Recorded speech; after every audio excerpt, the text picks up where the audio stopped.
Hey, sitting sideways, boys in the tray. Hit the sun tonight. I might bring me some bread. All right, folks, welcome back to the podcast. One man, one tree in the hill. I'm your host, two-time wrestling champion, stand-up comedian Jared Waters. Forgive me if my voice is kind of deep, ladies and gentlemen. What is this? I am suffering from what they call seasonal allergies. Seasonal allergies. Seasonal allergies mixed with a lot of other stuff. But I am COVID negative. COVID negative. Took the test. Don't even got no negative antibodies in my body. COVID negative. So yeah, remind the voice, but it's cool. I feel like I'm from Houston, Texas. Back in the day, it's a chop and screw music, so I feel like I'm chopped and screwed, like Big Hulk or Big Pokey. Uh, a lot of emails, a lot of emails. We won't get to all the emails.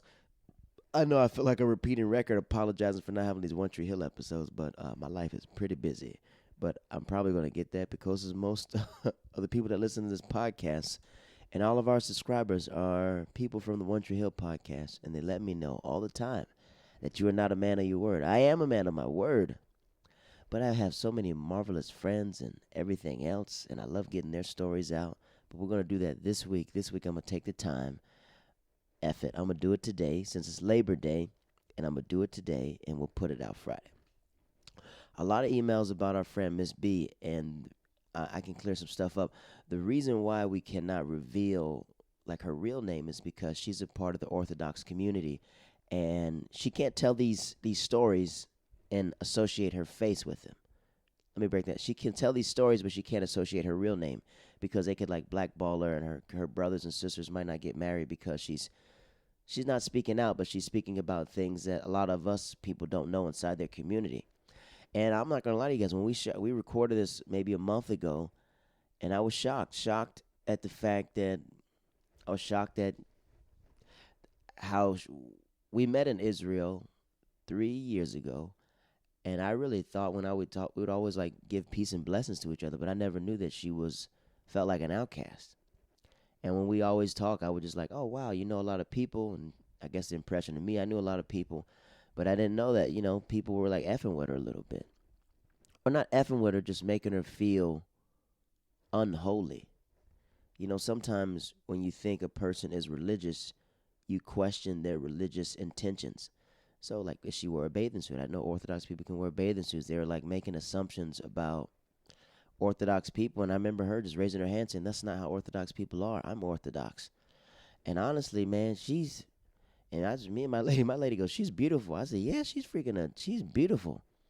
And I'm surprised, nobody shoots their shot with her inside that community because if she is in an urban community, boy, come on now, she would have been wifed up already, booed up. But like I asked, religion and her culture, they would like to have, uh, how do I say this? They like to have, so she would have to marry someone within her creed of Judaism, her creed of Orthodox. She would have to marry someone that's in her community. But if she ever wanted to come to our side of the community, I know a couple brothers right now to give up Christianity for a woman. Yeah, I'll be Orthodox. But she's amazing, and the part two of her story is coming out this Tuesday, and we talk about her being a teacher, and that's the reason why sometimes we can't reveal stuff because she's a teacher in New York City. So her learning different things about different cultures, how she stepped out of her culture to like mix with like some real hood kids, and we talked about that. So that's good. Thank you guys for emailing me about her. A lot of other emails were about my friend Olga. Olga, she lives in Texas now, and make sure you go on her website and buy her products. But Olga, we met in North Carolina when I went to college. And yeah, very sad story about her mother just passing away out of nowhere and learning how to adjust to the family setting. So that's Olga. That's Olga. Very. And I remember when when I first met her, we had ice cream for like maybe 4 hours, and we talked for like if you think this podcast was long, when we had class together, and I invited her to comedy shows. Her and her husband came, and then we went for ice cream, and we talked for like 3 hours about Honduras and what's it like growing up in a different country. And then when she told us a story about her mother passing away, it was just heartbreaking knowing that that's the matriarch of the family. So feel free to email her. You guys email me about my girl Holly Tugman. Holly Tugman. I don't know when she's putting out her album, to be honest with you, but when she does, we're gonna drop it here. We're gonna make sure we do that. Any other news? Oh, well, actually, I have a lot of news that's happening this week. So, big news: Tyler Perry, TP, aka King Tyler, King Perry, is officially a billionaire. That is motivating, man. As you know, on this podcast, we're big fans of Tyler Perry, man. If you're from the South or if you're from the Midwest, you know what Tyler Perry's movie like. 'Cause I remember living in Japan, and that's when he first started bubbling. And these dudes would like from Louisiana would come, and they would have these DVDs, and like, yo, you gotta listen to this new thing called Medea. These plays, these plays, and we would watch them all the time. And when I watch Tyler Perry, it reminds me so much of like the times with my family. We would always get together and just watch a Tyler Perry play together, and that was like our family bonding time. And then I think my mother texted me this, says, Tyler Perry got a new show. She don't sound like that, but she's like, they text like Tyler Perry has a new House of Pain show on the Meet the Browns, and I just watched it. It's pretty good, pretty freaking good. Uh, what else is going on in the world? Oh, so this past another thing. This past we want to say congratulations. We got a freak. It's been a while, but we said rest in peace. We did rest in peace to Chadwick Boseman last week. Still rest in peace to Chadwick Boseman. Seeing a lot of these articles come out and stuff like that. Also, I want to say congratulations to the Darling family. The Darling family just purchased their first house. Bang, brr, brr, brr, brr, brr, brr, brr, brr. I don't know if it's their first house. They purchased a house. I love seeing my friends win and do things amazing. Shout out to them getting their home together. I want to give a shout out to Michelle Herron, my dear friend Michelle Herron. She bought her first house. She's over here big balling. Shot called the 20-inch blade on the Chevy Impala. Shout out to the Darling family, Michelle Herron. Also, we want to say congratulations to my dog Cam Cooper, who put on Mother effing Major. He put on the brown star, brown leaf, green leaf, brown leaf, black leaf. Shout out to Major Cooper. That's dope, man. He's 31, 32 as a major in there from Air Force. That is amazing, man. Cam, I don't know why he always calls me Mr. He calls me Grandmaster Mr. Roshi, Grandmaster Roshi from Dragon Ball Z. But me and Cam, I remember we both lived on the west side when we lived in our high school together. And it was funny because when I got off the bus, I would see what girls were over at his house and be like, okay, let me see. He ain't all right. Let me see if he ain't over here talking to somebody that I'm talking to. But shout out to my dog Cam Coop. Uh, we talk every time we chop it up and stuff like that. So I just want to say congratulations to those three people. There's three people I grew up with. They got it. Both my friends got homes, and my dog put on majors, so that's amazing. This September 4th was Beyonce's birthday, but it was my lady's birthday, so we celebrate her birthday. So if you don't know, you listen to the podcast. I was about to get married, but quarantine happened, so my lady got quarantined in a different country. I'm quarantined here, but we're back to normal. So we're about to celebrate her birthday, but airports got shut down because some certain countries are like trying to keep Americans away. And so what happened was there was a hurricane hitting the country, so I couldn't.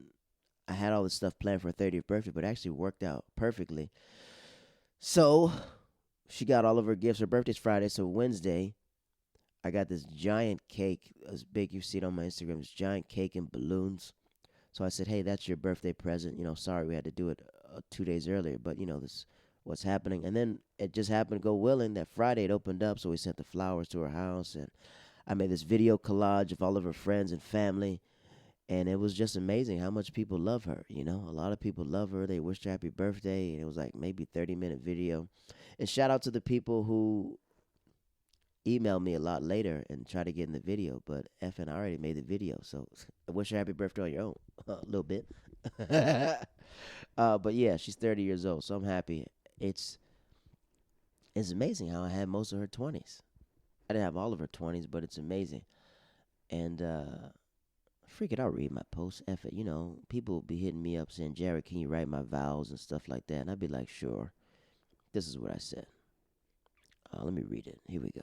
Happy birthday to this wonderful, marvelous person. Welcome to the third floor of life. You are the light to my world that I needed. I've watched you get your master's, relocate to another country, become a producer, never miss a step on your 29th lap. You could have complained about the cards you had dealt, but you ran a Boston with it. Now, Boston is playing spades. My woman don't know how to play spades, but God's going to bless us and enlarge our territory. You showed me how to love beyond imagination. You've made me better. Words can't even describe how my soul is wrapped around yours. If I had a time machine and went back to 2012, I would have did the same thing all over again because meeting and loving you was the best decision I ever made in my life. Thank you for giving me your 20s. I want your 30s, your 40s, your 50s, your 60s, your 70s, your 80s, and God can have you in your 90s. Happy birthday. May this decade reign. Oh, so may this decade reign with even more blessings from the Most High God. Yeah, I don't want to stay married to my lady when she's 90. I want to get remarried to some young woman who's about 30. I wouldn't mind doing that. But yeah. So it was good celebrating her birthday. And sometimes as a man, you have to understand like when I met my lady, I was coming out of just severe pimping, severe playeristic ways, southern playalistic Cadillac funky music. That's what I was. And when I met her, I was still on that stuff. And eventually you have to grow up as a man and you have to learn how to love unconditionally. And you have to learn how to I read this article where it said you have to learn someone's love language and learn how to adjust to it. So that's what I had to learn how to do. And I'm still doing that. I'm still 87% free of being a toxic male. Sometimes I have toxic advice because I was toxic for a long time in my life. So I'm daily by day by day, learning how to do that. Oh, what else is going on? So, free my dog Britney Spears. Britney Spears, free my dog Britney Spears. I don't know what chamber she's locked up in, but free my dog Britney Spears, man. Freak, I didn't know that she didn't have control of her own life. Her dad has like control of all of her. She just works, and someone controls her money. She's like that. But they said she looks loopy. Like she looks like she's in she's in purgatory a little bit. I brought this up with some of my coworkers. So I work with new like young women, right? Young women, and it's always curious seeing their perspective of life because they're clearly younger than me and they see different things. And the reason why I like my team is because they're all entrepreneurs. They're more than what they are. So I'm gonna back it up. So my job, I had to do 2 presentations this week. You have to present this thing called a closing circle where you bring the whole team together and you have to do like an exercise everyone does together. Then you have to do an exercise in the morning. So in the morning, what I did was I had to work with someone else, and I'm good when I'm by myself. When I'm by myself, I don't have to explain my creativity to you because I know how to do callbacks. I know how to do everything else, and I know eventually this is where the message is going. I'm a freaking stand-up comic. I know what I'm doing. But when you're working with somebody else, you have to explain certain things and certain things that people don't understand funny. So our goal is you have to do an activity to get everyone together. And she goes, let's make everyone tell a joke to each other. And I was like, no. She goes, you're a comedian. I said, yeah, but that's disrespectful to comics all over the place. I'm a professional comedian. Why would I want to see rookies butcher people's jokes for 3 minutes? How about they do an embarrassing story? And if it's embarrassing, they'll laugh about it. I have this thing where people don't understand stand-up comedy, don't understand the sacrifices that I've made and that a lot of other stand-up comics have made. So when they belittle the art form, it doesn't piss me off, but it's just like I have to let you know, like, don't belittle this art form. Like my friend, he's a psychologist, and he like kept tagging me in these posts saying like Jared and this person are hilarious. I was like, don't tag me with this person. You're not a stand-up comic. They don't write jokes and don't everything else. She's literally pretending to be a fish on the ground. I'm not a clown. He goes, no, y'all both crazy. I was like, I'm not crazy. How's that crazy? Because I wrote something that's funny. I said, she's laying on the ground pretending to be a fish out of water. We are not the same, sir. And he's like, oh, my bad. I was like, yeah, just let you know. Like, come on, man. Do you know what I left to come up here and live in New York and fight the fight? But sometimes I just, sometimes I have those moments where I just have to be like, hey, come on now, respect comedy. So I'm doing this thing, and what I do is I Photoshop all these pictures of me and her, and 51st dates and the breakup. Right, the whole theme of 51st dates was on 51st dates. Adam Sandler, the movie, he's trying to talk to Drew Barrymore, but she has this condition where she forgets everything at the end of the day, and he has to go on 51st dates to get her attention. And I said, just like the education system is 51st dates because you have another chance. If tomorrow, if the day goes bad, you have another chance to make an impression on an adult, on a child's life, whatever. So it's 51st dates. And if you don't continue to try, if you don't continue to make this connection, it'll be a horrible breakup. So I did the posters. It went well. We did a game, a Kahoot game where we had like random facts. Boom. So then I had to do one by myself. So what I did was I made this Jeopardy game and I put a phrase up there. The phrase was take off your cool. So what I do is when I'm doing anything, especially my jokes, I'll give you the first joke, and at the end I try to bury the joke down and then call it back to the joke in the beginning so you have that aha moment to be like, oh wow, that's why he said this random thing. So I played a song, Outkast, Take Off Your Cool from the Love Below album, Speaker Box Love Below, first hip hop album to win Album of the Year. Some people say the Miseducation of Lauryn Hill is, but that wasn't a hip hop album. That was more R&B. Well, maybe. So I play the song. I was like, everyone listen to the lyrics of the song. And they're listening to the lyrics. And then I show all these pictures. And I was like, I show them the Jeopardy game. Not Jeopardy, Wheel of Fortune. And they have to solve the phrase. And I was like, this is a southern phrase that people might say. It's a song from Outkast. Nobody gets it except one person, my dear friend Coco, who's on the podcast. And then I start putting pictures of like different superheroes, but they're like not in their uniform. They're just doing regular stuff. And I said, throughout life, you have to learn how to take off your cool, meaning that you can't bring your work home. My father was a commander of the comm squadron, and he had all these troops over there. And I remember he told me, he's like, I take my ranks off when I get home. Never in my life did I know like what an airman was doing or anything else because he was just like, when I come home, I'm just dad. And I think a lot of people in the world, you take your job with you home. You take your job to another job, or you take your job back to you, and you can't stay focused because you're stressed out about something else. Something like, yo, just take off that cool, man. Or when you meet up with somebody for drinks, don't talk about work all the time. Talk about something else. What are you inspired with? So my coworkers, I realized for the first time, I've never chilled with them. And I realized I chilled with these other coworkers, but these people on my team that were new, I was like, I thought I'd chill with you guys before. It's like, we only chill together office party. So we sit there, and we're talking, and I was like, so what are your dreams?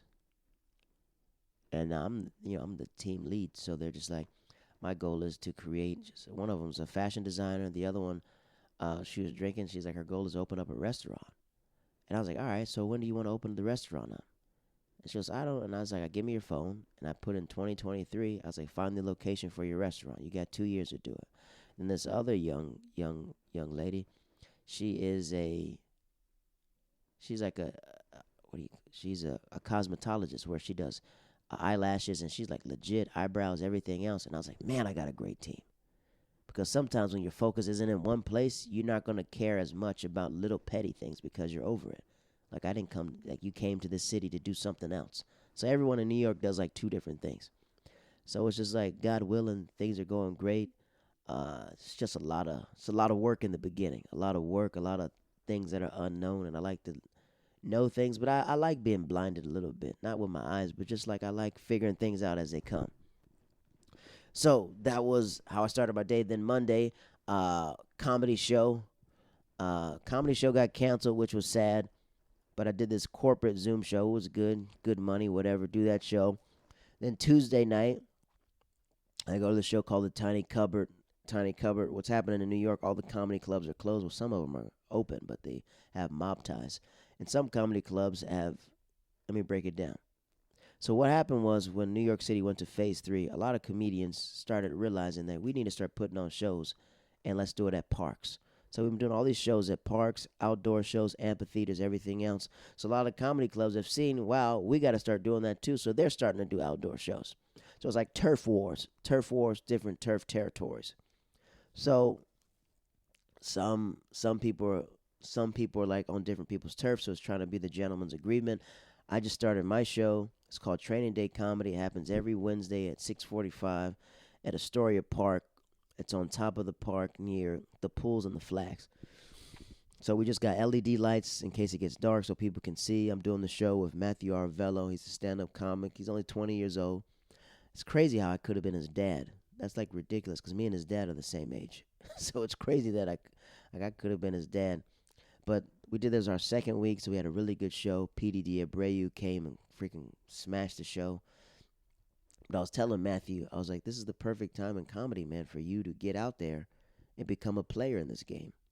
You know, don't look at yourself because you've been doing stand up 3 years and you're young. Like, this is the perfect time. You got your own show. You need to start going to shows. You need to start doing this. Then I have to realize, like, oh, he's still a young man. You know, like, he was super nervous during the first show. He couldn't get words out. I was like, effing. He goes, because I'm hosting the show with him. I was like, look, this is your show. Take advantage of it, man. Do this. So our second show is very better. He's like, he's hustling. We got chairs set up. We got everything else. So that show is great. So this following Wednesday, we got another show, 6:45. And then Thursday, so I did that show. Let me look at my calendar. Excuse me, I got a lot of calendars. I don't want to rush, you know. Okay, boom. September, I have a calendar of all my comedy shows that I do. September 4th, 3rd, Zoom show. Yeah, I did a Zoom show. Boom, boom, boom. Okay, so what happened is I go to the tiny cupboard, and it's like a rooftop show where you see the beautiful backdrop of New York City. And I talked to this guy. Clearly, I'm not on the show. But I was like, what's up, man? I'm Jared Waters. He goes, oh, Jared, what's up, man? Are you on the show tonight? I said, yeah, I'm up here. Yeah, I'm supposed to be. He goes, I don't see your name, but look, let me throw you up real fast. I was like, yeah. Throw me up. And it's getting to the point now where a lot of comics are realizing, like, Jared, your name's on a lot of flyers. Your name's all over the place. I was like, yeah, I'm in the swamp, baby. These alligators is here. So, throws me up. I do really well. And what happens is every show gets canceled for Thursday because it's raining really hard. But I know my dude Khalil does a show called Horseplay Comedy, and I know he'll push through the rain. So what I do is I look at the flyer and I see there's some black comics there. I know black people don't like water a lot. It's a stereotype, but I knew these certain black people are not going to be in the rain because this comic named Shalay Sharp. I talked about her last week on the Chadwick Boseman story. She's almost 40-something years old. I know she ain't going to be in the rain telling jokes. And another dude, Kevin Iso, they didn't show up. So when I came, I pushed through the rain. It's raining hard. My dude Gavin's on stage, and I said, Khalil, yo, this freaking show's amazing, man. You guys are in the freaking rain with it? He goes, yeah. I said, this is a Prince moment. Next you know, he goes, all right, we thought the show was over. This next comic comes to the stage, just walked up. Give it up for Jared Waters. Now, I'm not prepared at all, but I'm prepared because I usually when I get on stage, I got two phones. I take out the audio and I use the video, but I didn't have enough time to set up nothing. But I did like 28 minutes just sitting in the rain. I'm sitting there singing Prince songs and stuff like that. I had the whole crowd saying, Rufio, Rufio, Rufio. But it was good because these people sometimes you're doing shows and there's other comics that are there realizing like, oh, I've never seen Jared go long like this. And I was like, yeah, I'm glad everyone's getting to see it. So in the swamp, you're getting to see your comedies getting open to people who don't usually see your comedy. So they're booking me on other shows like, hey, come do my show. I just saw you do this one. Can you do this? Can you do this? I was like, yeah, cool. So what happened was after the show, this person from I got NDA, so I can't say too much. This person from a network was in the rain. The person hits me up and goes, hey, I just saw your set. That's amazing. Can you send me some tapes and everything else? I'm from this network, and I want to see if I can. I was like, all right, cool. You know, I've heard that jazz before. So we chop it up. I send the tape. We're waiting to hear back from her to see what's happening. I got some projects that I sent, and you got to make sure you watermark everything so no one steals it. So that was good. And then I run into my friend Natalie. And Natalie Okor, she's Lebanese. I talked about her before on the podcast. And she had a month at Dave Chappelle's house. So I'm just sitting there like listening to all these stories. She spent a whole month at Dave Chappelle's camp that Dave Chappelle's doing. And she's telling me stories about Chris Rock. And she's telling me this being with Tobe Nigua, that African dude that says, try Jesus. Try Jesus, but don't try me because I throw hands. And she's telling me about what's it like, about the opportunities to get up. And it was crazy because when she got there, that's when her country exploded, her city exploded, so she wasn't in the headspace to do it. But she talked about being around Dave Chappelle. She talked about all of his like all these stars and stuff like that, and about what's it like and the jokes and everything else. And I was like, dang, that's amazing. So we okay, so that's Thursday. Then Friday night, Friday I do there's another corporate show I do. So I just got to just stop saying no to Zoom shows because it's getting wasting my time. So I do this Zoom show, and I'm supposed to go up first because I have another gig, and I go up second. But live in Harlem, so I have to go all the way up to Brooklyn, and I happen to miss the show. Like when I got there, like sorry, Jared, the show's over. I'm like, God dang, freak, man.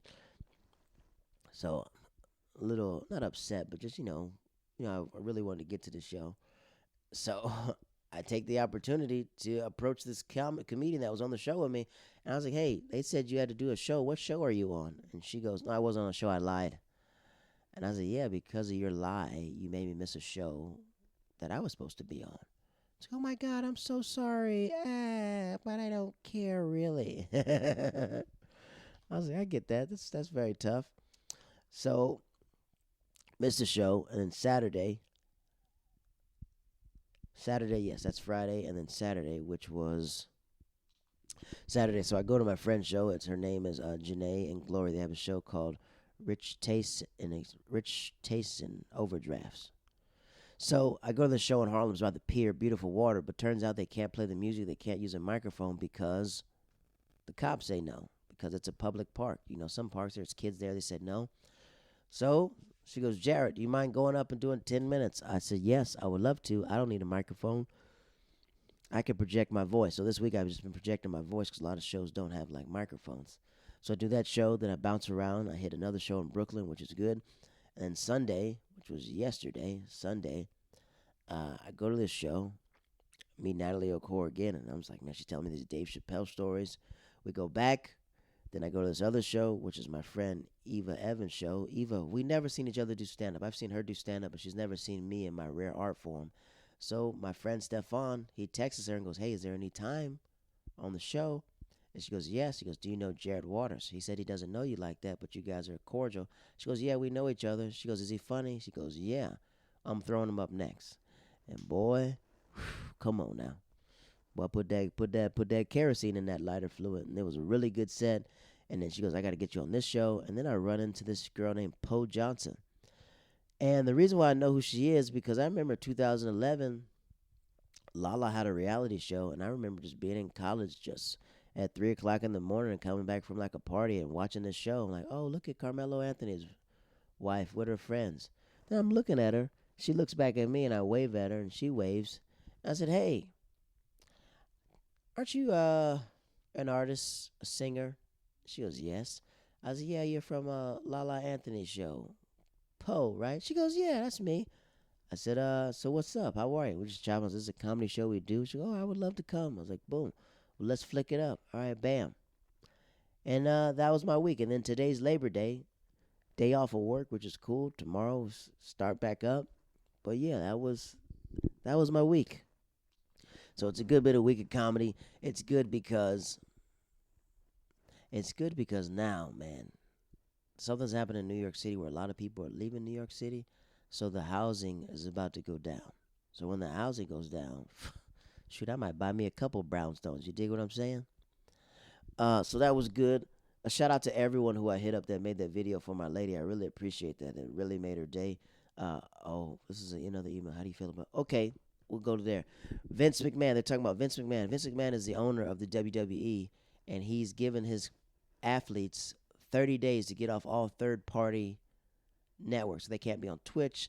They can't be on these other gaming platforms, streaming sites because he owns their image, which is crazy. And I think that sucks for the artists. Think about it. A lot of people make millions of dollars on Twitch or they do different other streams of money and stuff like that because now it's a better way to connect with fans. So I think, and this is going to sound effed up, I know Vince McMahon's done a lot for the WWE and wrestling, but I think it's time for him to step down. He lost the XFL. The Rock has that. I think it's time for Vince McMahon to give the company to his son-in-law, Triple H, and his daughter because they have new inventive ways for the company because they really developed the female division. Now, if you talk to a young little girl, she wants to be a wrestler. And that's all with Stephanie McMahon and Stephanie and Triple H. They developed what's that league called? NXT. They developed that wrestling company, and I think they're doing a really good job fostering in new talent. And Vince McMahon is still stuck in his old ways of just, I need a guy 6'7", a big muscular guy. I need this. The creative team is just like, they got to let Vince go. They got to put Dad in that nursing home and say, Vince, it was cool, but the company's in good hands. You did a really good job. I think it's time for you to take an overseer role or become an actor again, or like wrestling inside there, because your kids are doing a better job with the company. I do feel like that. And ladies and gentlemen, those were all the emails, and I appreciate that. This week, if you're in New York City, I have a comedy show every Wednesday night in Astoria Park. It's next to the Slides and the Flags. It starts at 6:45. It's called Training Day Comedy Show. We bring you 6 wonderful comedians on. Me and my friend are hosting the show. To our associate producer, Garrett McCall, he's going to take us out with music. Hold up. Before Garrett takes out music, this freaking platypus told me that he will not be on my podcast because he doesn't want to explore himself. The freaking F. So I'm going to drop his email below. Make sure you freaking email him. Also, this podcast is sponsored by Frontline Roofing and Restoration. Frontline Roofing and Restoration is a roofing company that restores homes and restores roofs. If you want to contact them, their number is 513-375-7050. If you'd like to email them, you can email them at frontline.roof@gmail.com, and you can go to their website, www.frontlineroofingohio.com. Those are our sponsors, ladies and gentlemen. My name is Jarrett Waters. This Tuesday, which is tomorrow, we'll be dropping part 2 of our friend Miss B's story about growing up Orthodox. And then the following week, we'll do our Woody's Roundup. We're going to drop our One Tree Hill episode. And then the following week, we're going to our Yokota stories. My friend Jenny was on the podcast, and we're going to be talking about her life, which is a wonderful life. She's hails from Texas. So we'll go into our Yokota chapters of the podcast. And then I got some Af North people. Those are the people I grew up with in the Netherlands, and I have a lot of marvelous friends that I've talked to. I got nothing but heat, baby. I got nothing but 17 hours I'm sitting on, but we got to make sure we edit and do it right.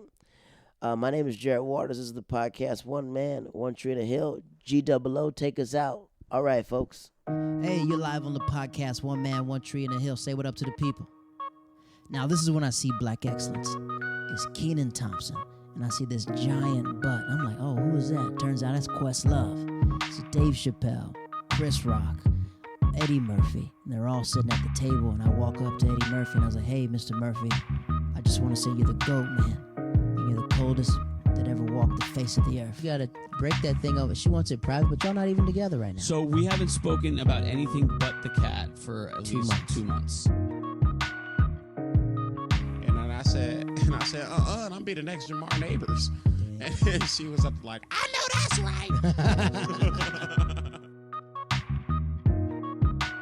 Ladies and gentlemen, thank you for listening to the podcast. My name is Jarrett Waters, and I'll catch you next time. Like, subscribe, rate the podcast. Have a wonderful night, wonderful day, whatever you're listening to. I'll see you soon.